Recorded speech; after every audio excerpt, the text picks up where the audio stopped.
The topic that will be presented in this video is Native American spirituality as it relates and has been influenced by Christianity.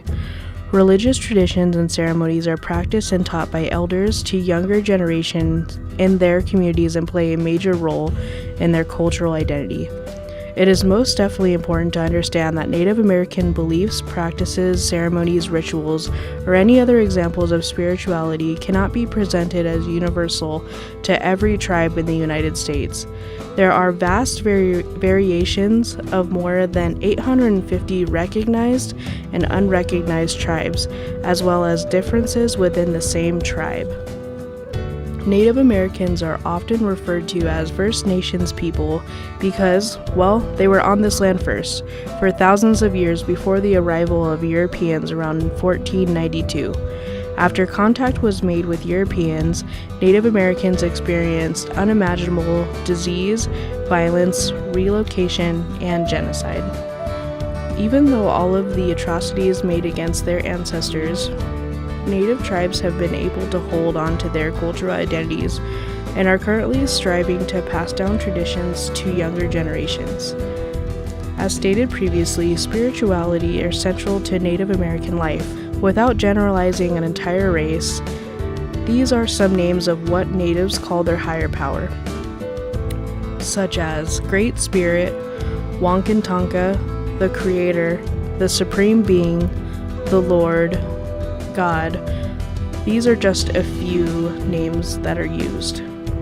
Examples of some ceremonies include death ceremonies, green corn festivals, healing rituals, peyote worship, vision quests, powwows, and sweat lodges.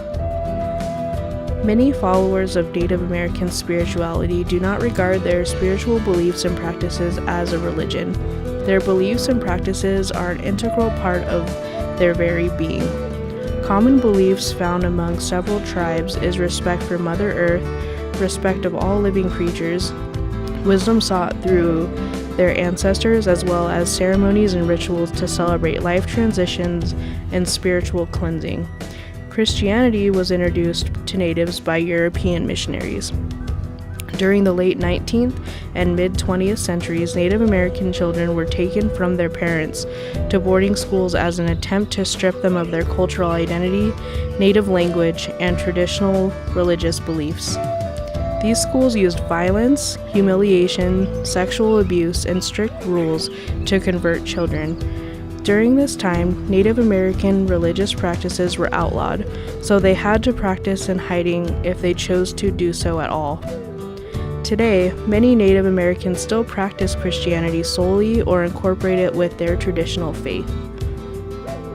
Educating yourself on the significance of spirituality in Native American experience will help us understand and have respect for those who are here in this country first. Anyone going into social services, law, or any other profession that works with Native Americans can benefit from this presentation to be able to work with this population and come from a place of understanding. It is crucial to understand that the beliefs of others, although different, are never wrong or beneath you. Native American spirituality comes in many presentations and variations. Christianity has had negative influence on Native traditional culture, but some have used this tradition for positivity as well as additions to their older spiritual beliefs. Now that we have had a brief overview of Native American spirituality, let's listen to the words of Chrissy Newmoon from the Pyramid Lake Paiute tribe. I was brought up going to, it's called Sweat Lodge. It's like a place for healing and cleansing. You know, you don't have to go there and be judged, and everybody's welcome. And I'd have to say I go there sporadically throughout the months, probably twice a month maybe, if not once a month. But I was taught that way. But I don't pray to, it's called the Creator, but I pray to, you know, it's God. Everybody's God's the same, but it just depends on how they talk about it and what they believe in. And, you know, nobody's prayers are wrong. There's another ceremony is called a Nawipi. That's for deeper guidance into what you're supposed to be doing in life if you're really lost or if you're sick. I've been to one of those, but mainly, yeah, I just go to Sweat Lodge and I smudge and I use feathers because feathers are for, the eagle. The eagle is supposed to carry the prayers up, so that's what eagle feathers are for.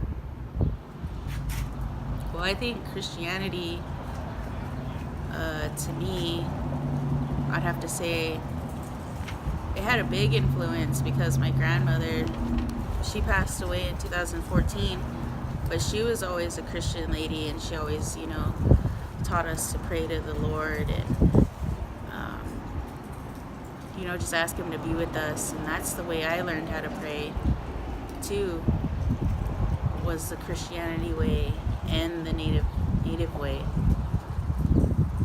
So it all kind of pulled together though. So when I pray in the Sweat Lodge and stuff, it's kind of odd for me to say the Creator because my grandma raised me, and when I'm in there, I ask God to help me and watch over my family and just be with us and all my loved ones and everybody, but it has a big part to do with any kind of religion, I think, because a lot of people go back to God and they're always like taught to pray that way. Well, from what I've experienced anyways. But yeah, Christianity is cool.